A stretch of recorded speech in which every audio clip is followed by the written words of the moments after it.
Hey there, I'm Lisa Campion, and this is the Miracle of Healing on Empower Radio, where we come together every week to discuss all kinds of healing. And that's something the world needs a lot of these days, maybe now more than ever, right?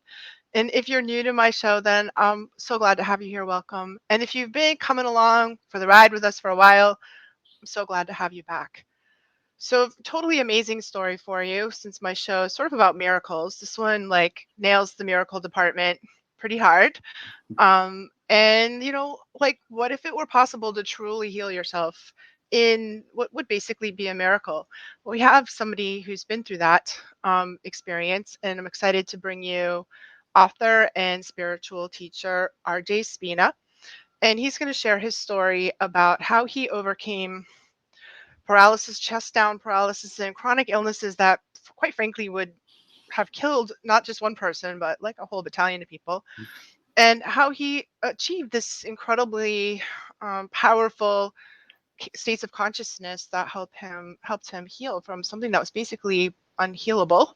And he has done some beautiful work around translating his experience into something that we can all use, and has created this incredible book, Supercharged Healing.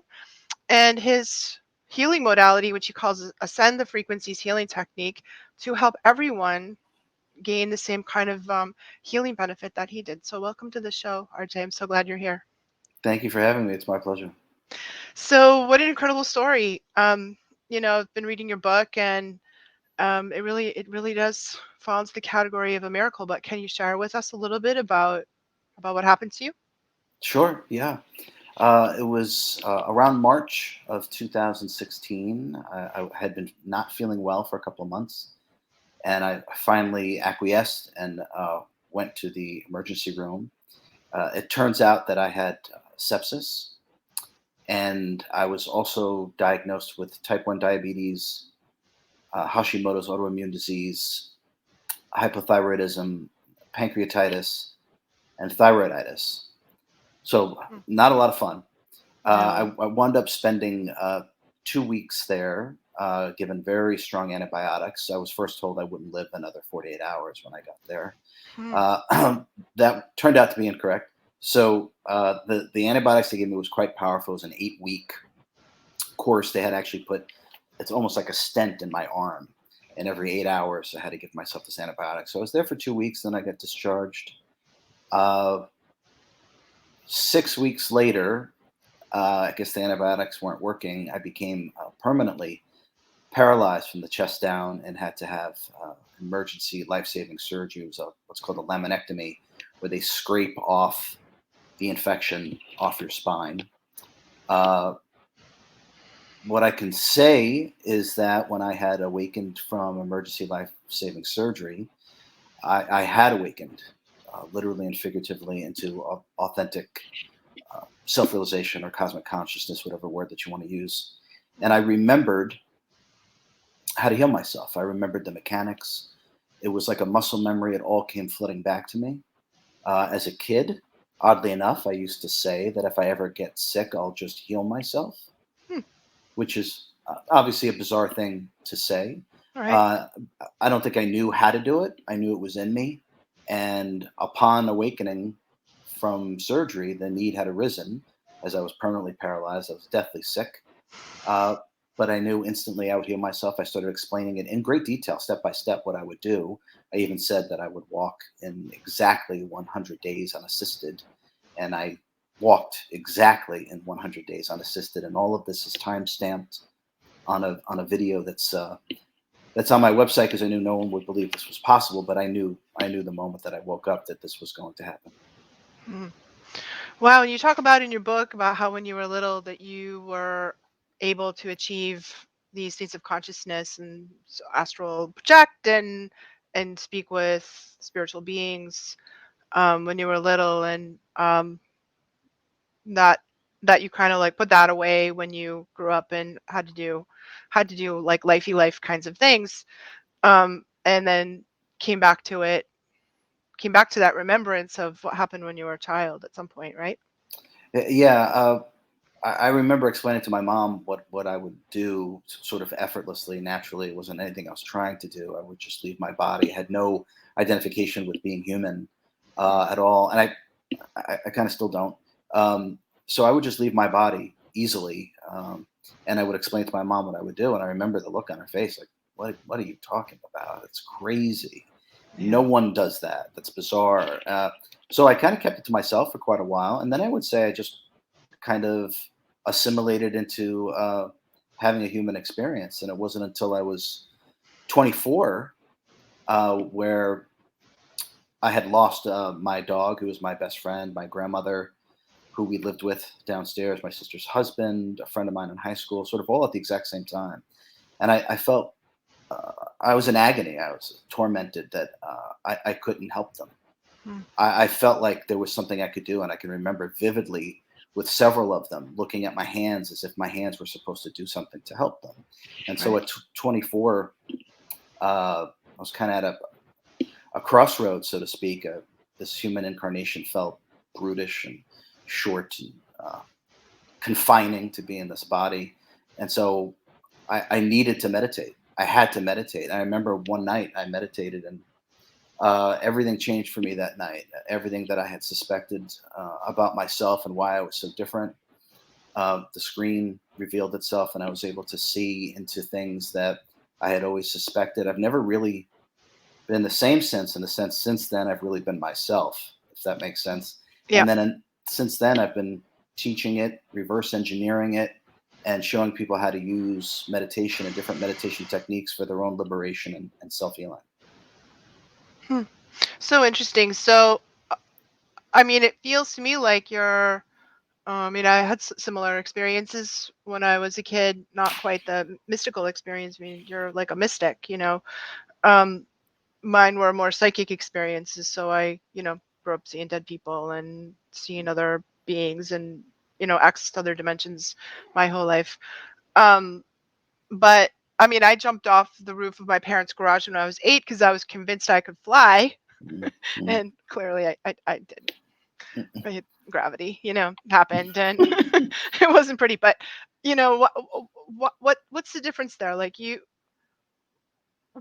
I mean, it sounds to me like the purpose of this incarnation for you is to really like have that experience, bring that, download that information into the world, write this book, work with the clients that you're working with, and share that technology, if you don't mind me using that word, to people, so we can kind of break this idea that we're kind of helpless victims to our thinking, our feelings, and the illnesses that get programmed, as you say, into us. Like, do you feel like that's your gig down here, since you came here to deliver that forth?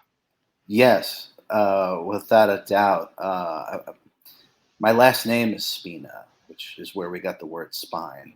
Right. So all of this was mapped out. I call the healing ability or understanding, if you like. It's like a muscle memory. I knew it was in me. Mm. I just needed to bring it out. So obviously, I had planned at some point in my life to have something occur, paralysis, where everything would come back online in terms of the understandings, if you want to call them talents and abilities, it's fine. All of it would just start to come back online because I knew it was in me. So absolutely, all of this was planned.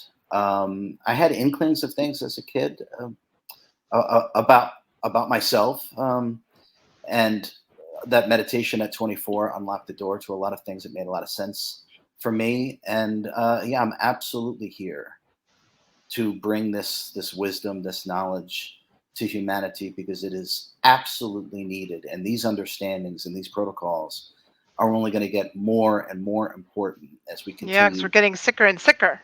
Like, Yeah, people are really breaking down all over the place, and you know, it seems to me like you're right in the nick of time here. You talk about what one of the things that happened to you when you came to this literal awakening on all the levels that you woke up, as a really profound disidentification from your ego self, and you call that the EMI. Can you explain a little bit more about what that is and what yeah, happened?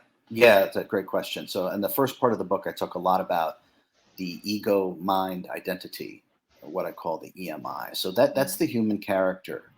that we create when we have an incarnation within the lower frequencies of the physical universe, which is where all of us are right now. So the fastest way I can explain it is that none of your beliefs, concepts, ideologies, or your body actually have anything to do with your essence. Right. None of them are actually you in any way, shape, or form. Mm. This is a vehicle, just like we get in our car when we want to go somewhere. When the soul wants to experience the lower frequencies of the physical universe, it needs a vehicle that is attuned to the local environment. And that's what we call a human being, which is just a suit. And then the five senses, what it is that we perceive and then identify with, this becomes our human character, or what I call the ego mind identity. And Right. none of this is actually what we are. But because we identify with everything that's here, including this body, we throw off our natural programming of being free, of being self-realized, and we start to engender our own sickness and ill health because we're identifying with things that have nothing to do with our essence. So it's the deconstruction of the ego mind identity Right. is the key to self-healing and authentic self-realization. It's sort of like we accept the meat suit, and when we come in there, we have this sort of amnesia of our true self, and we forget that we have this other self, and we believe that who we are is what we feel, what we think, and our sensory experiences of the world. And it's so real. It's so hard to let go of that. And what do we do besides have like a catastrophic illness? What can we do to begin a process of disidentifying and remembering who we really are? Yeah, meditation, right? So I like to say that the self, and I'm pointing to the center of my chest, Mm. the self is meditation. It's what exists prior to thinking, prior to belief, prior to emotion, prior to the body. And so it's through meditation that we stop this program of limitations from running, which is the ego mind identity. And this program of limitations runs by thinking because Right. we only think in context to a belief or concept or ideology. If you remove your beliefs, concepts, or ideologies, you actually can't think. It's crazy, isn't it? I'm a student of the Kabbalah, and I do these Kabbalistic meditations that are designed to break up the disidentify you from your thoughts and your feelings. And for me, it's like a constant 24-hour. It feels like a battle, like a wrestle of like, oh, I'm having this super negative thought. Wow, why do I think that's like, where'd that come from? Or can I just let that go? And the feelings that engender. Um, it do most people who come into the work find that it's that wrestle, or can we have this moment of grace where it just gets removed from us more easily? Yeah, I think that's part of what makes the ascended frequencies healing technique revolutionary is that what's in there are what I call real magic tricks Mhm. because they are. Yep. So they kind of stop this entire process, and we can do one right now because Yeah, let's do it. they all take seconds, and that's when you know when you're working with the truth because it really should be instantaneous. Otherwise, it's some kind of mental machination, and that's not self mastery. That's on the road to self mastery, but it should be instantaneous. So one of the ones that I like to teach people, excuse me, is this one. So just go ahead and do it with me. Pretend that you just arrived here. No past, no future.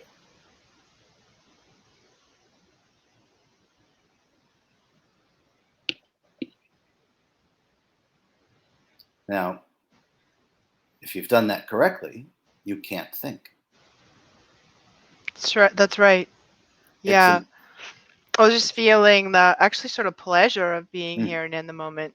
mm-hmm. The joy, This kind of yeah joy about it. yeah Lisa, there's tons and tons of magic tricks. They work this fast, okay, Mm. because it's more directly in connection with what is or the truth, right? So when we stop thinking, no past, no future, the real you, your soul, yourself, your sentience, whatever word you want to use, emerges. Because now there's no story you're telling yourself. And the story that you tell yourself is your ego mind identity, your human character. Mm. And so the key is to transcend that human character because you're not the human character. What you are is formless, free, and unconditioned. And the human character is the opposite, right? So we simply have to stop that process. And one way to do that is to simply pretend you just arrived here. No past, no future. Right. It's kind of like a radical mindfulness, right? To be fully present in the moment. Yeah, and once we do this, as we all just did this, and you can't think. So there's meditation for Mm, anyone who struggles with meditation. Now you can do it in 1 second. Okay, so the days of struggling are over. By the way, mm. these teachings are very, very, very different. Okay, so once we have done this, once we have put ourselves in the present moment, stay that way. So in other words, we think that we have to think about everything. The opposite is actually true. Everything in your life is actually memorized. Mm. Everything. Right. You see a glass, you know how to drink from it. You see a chair, you know how to sit. You see a car, you know how to drive. You know how to wash Mm. yourself, bathe yourself, feed yourself. Everything in your life, and I want you to really listen to what I'm saying. Everything in your life is already memorized. You have nothing to think about. Nothing. And we start to work with ourselves in this way, your life will transform radically. It's not change. Change implies the residue of the past. I'm interested in complete transformation and transmutation. And tell me a little bit about that. Like, what did you experience on the other end of this process, and and the people that you work with? What's on the other side of it? Freedom, expanded consciousness, higher frequency, higher vibration, love, wisdom, connectivity, calmness, communion, and clarity. That's the true state of existence itself. We have replaced it with believing and thinking and efforting and trying through delusion, through a state of delusion. And this happens because of the incarnation process itself. You can think of it, if this makes sense, that by coming down here, so to speak, we lose consciousness as we drop in frequency. Right. So we literally, when we get here, we have no idea who we are. What are we doing here? What is this about? What am I supposed to do? So instead of going in and touching the knowingness, we create stories out of beliefs, concepts, and ideologies. We literally create a character. And because we've dropped so far in frequency, our knowingness has almost disappeared. And it's been utterly and completely replaced with stories. We call these, And again, do you think beliefs, that's the concepts. suffering, the root of suffering is Ab- humans? Absolutely. Yeah. The only suffering and the only death we ever experience is the disconnection from the self. Hmm. Yeah. That's it. And that all suffering, all disharmony, sickness, all disharmony comes from disharmonious thought patterns. And all thoughts are in context to a belief, concept, or ideology.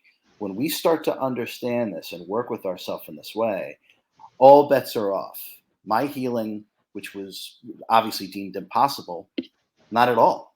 And the people that I've worked with who have struggled for years, some people 20 years, they've come to me with some form of chronic illness, chronic sickness. They've tried everything, every Western medicine, every Eastern medicine, sound bowls, uh, uh, crystals, you name it, right? You name it. They've tried everything. And Mm. then when they start working with themselves, directly with themselves, and harnessing their energy properly, Mm. the results are nothing short of a miracle. Right.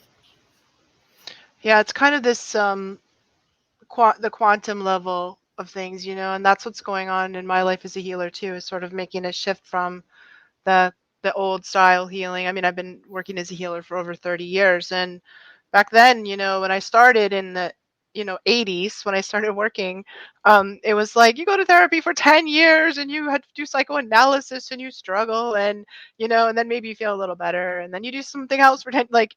And what I see now and what you're talking about is sort of that quantum healing is instantaneous. It happens holographically through all the levels of our body and our being across time and space, all of our incarnations. Like that, is that kind of what you're talking about, is healing at that level like that? Yeah, I like to say that healing is the return to what is original to you. Right. And what is original to you has nothing to do with human incarnation, beliefs, concepts, or a body. So when you attune the self with the conscious mind and the body. See, whatever conceptualized reality that we create for ourselves, our body then has the tangible experience of that. So that's the mind body connection, excuse me, in one sentence. Right. Okay, so the key to healing and self realization, as I understand it, the key is to attune your conscious mind to your true self, your sentience, your soul, whatever word you want to use, to attune the conscious mind to this, because the body must follow the mind. So once Right. the mind is attuned to what you really are, you are now creating an environment of such supremely high frequency that disharmony cannot exist within a supremely high frequency environment. So simply by doing some of these very easy exercises, and they are as easy as the one I just said, and then we go further with that, with our energy, now that we have our energy, you can completely and utterly transform yourself, because we are master creators. Right. We've simply abdicated the responsibility of our own health and our own freedom, and we're asking other people to take care of it for us, and it doesn't work that way. It's beautiful. And you've broken it down into these sort of 7 steps that people can do to um, kind of get our human minds around it. And it's probably like climbing a staircase, right? Each one up shifts you a little bit so you can get in the end to that higher frequency. Yeah, yeah, Yeah. yes, yeah, Lisa. The first step, and I talk a lot about the EMI in the beginning of the book, because thinking is like the default setting for human beings, but that's because of the identifications and attachments, first with the body, and then what the five senses of the body have perceived, what we hear, see, touch, taste, smell, and we're lost in identifications. Mhm. So we have to start to simply break those things down. But it's much easier than people think when you're working with what is directly. And like I said, just pretend you just arrived here, no past, no future. Everything stops. So your disharmony, your thought patterns, and therefore your disharmony now has no energetic momentum. Right. You've literally hit the pause button on your Yeah. human condition and your sickness and illness. And once we hit the pause button, now we can start doing things to sort of remove this, transcend this, transmute this. But as long as we keep doing this and thinking and emoting and believing and identifying, there's no way to heal yourself or liberate yourself from the human condition when you operate that way. So cool. Well, thank you so much for doing the work that you're doing. I mean, it's really, really needed. And I love it how you I mean, this is like super old, like intense mystery school, like guru, technology that I don't know, you'd have to like climb the mountain in Tibet and Mm. meditate for 30 years. Knock on the door, maybe they let you in and you meditate for 30 years to get this kind of um, relief that you're talking about. And it's so, I mean, it's part of the miracle that you're bringing, that you figured out how to help regular old people get there much faster and, see sort of instant results or immediate results from some pretty profound stuff. Yeah, we could say that I'm obsessed with the efficacy of the evolution of consciousness. Yeah. This is my true interest, Hmm. and so we must overcome our sickness and disease that we're creating for ourselves through our own disharmonious thought patterns. And Right. so by stopping this process, we're going to experience the self directly. And once we're experiencing the self directly, the evolution of consciousness now is just in fast forward. So now we're Yeah. evolving with great efficacy and great speed, and even we'll even say great alacrity, because the self, what you really are, can no longer evolve through beliefs, through things outside of the self. So we've reached a saturation point that was supposed to end 2,000 years ago, by Hmm. the way. So we're now entering into a new age, if you like, and belief systems of learning no longer work. Now we're moving into experiential systems of learning. And I've been told to call this first book The Wisdom That Transcends Knowledge, because now we're going to start to work with what is directly. And now our limitless nature is back online.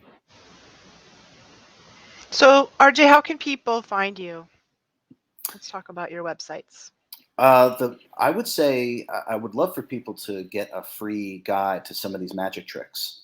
Mm. And make no mistake, these are real magic tricks. Uh, Go to superchargedselfhealing.com. And just like the pretend you just arrived here, no past, no future, there's a few of them in there. Just register and get your free guide for that. They'll help you to relieve stress and anxiety in seconds, literally in seconds. There are people that have come to me with depression and anxiety for years and years and years, have been medicated. They start doing just these couple of little things, and they're like, I don't even need my medication anymore. Wow. So that's one way to do it. And also, if someone is interested in working with me, either privately or taking a course, ascendthefrequencies.com is my website. And oddly enough, my email is rj at ascendthefrequencies.com. Cool. That's awesome. I'm totally going to do that. I want to session with you and, check it out and learn the way that you do things. It's super interesting to me, and really grateful to have this opportunity to speak with you. And, hope everyone runs right out and get your book, Supercharged Healing. And that is also available on Amazon, I'm sure, or on your website, anywhere books are sold. We can find that. There it is. So thank you so much, RJ, for your beautiful work and your book, and for being a bodhisattva that has come back into influencing humanity right at this critical point in our human evolution, because we need to we need to wake up. We need to this you know we need this technology that you brought to us right away, right now. Thank you. Thank you very Yeah. much for having me, Lisa. And what people have been looking for, searching for, striving for, yearning for your entire life is now finally available to you. So avail yourself of this book and use it to heal yourself. Avail yourself of this book and use it to liberate yourself. And avail yourself of my incarnation Mm. and use it to move yourself past the need to incarnate within the lower frequencies of the physical universe. Hmm. There's chocolate in the next one. There's like just I might not go. Like That's a hard one to move past. right. Mine's peanut butter and chocolate, Peanut by butter the way. chocolate. That's Yeah, yeah. yeah. I get you. Okay. All right. Thank you so much, RJ, and thank you all of us for listening to this. Thank you for being with us today here on the Miracle of Healing. If you want to visit me, come by and see me at lisacampion.com. I'd love for you to stop by. I've got a lot of free gifts and things on my website too. And just thank you so much for being with us on our journey today, where we are healing the planet 1% at a time right here on Empower Radio.